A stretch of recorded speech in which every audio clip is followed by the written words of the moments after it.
రఘునందన రఘునందన రఘువర సేవన రఘుపతి ఛాయన.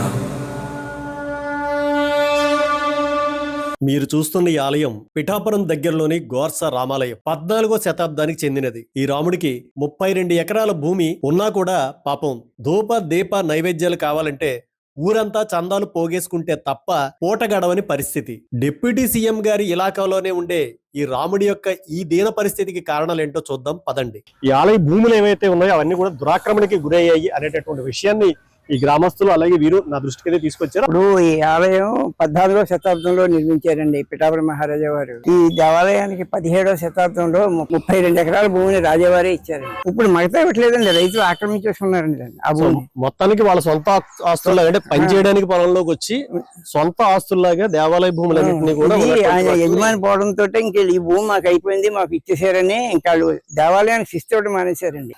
దారంటే ఎవరైనా చంపేస్తామని వారు ఇంక ఈ టైం దాటికి ఎవరు వెళ్ళేవారు కాదు. కుప్పలు తగలబెట్టేస్తే ఎవడు ఉంటాడు.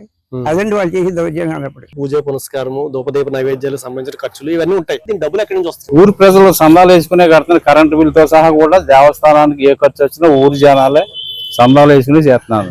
భగవంతుడి యొక్క సొమ్ము తింటున్నాం అనే పాప భీతి కూడా లేకుండా మరి వాళ్ళు ప్రవర్తిస్తున్నారంటే నిజంగా అది చాలా బాధాకరమైన విషయం. అదైతే తప్పకుండా విశ్వ హైందవ పరిషత్ దగ్గర నుంచి పూర్తిగా గోరస ప్రజలకి గోరస రామాలయానికి మా వంతుగా అయితే మాత్రం తప్పకుండా వెనకాల ఉంటాం. అడగడానికి వెళ్ళినటువంటి వాళ్ళ మీద కూడా చాలా సంవత్సరాల నుంచి అంటే ఆ పంట భూముల మీద నుంచి వచ్చే ఆదాయంతో వీళ్ళు కూడా కోర్టులో పోరాడుతున్నారు, రౌడీజం కూడా చేస్తున్నారు. కాబట్టి ఈ యొక్క విషయాన్ని మీరు కూడా దగ్గరుండి దృష్టి పెడితే కనుక ఖచ్చితంగా పరిష్కారం అవుతుంది అని చెప్పేసి వారు కూడా ఆశిస్తున్నారు.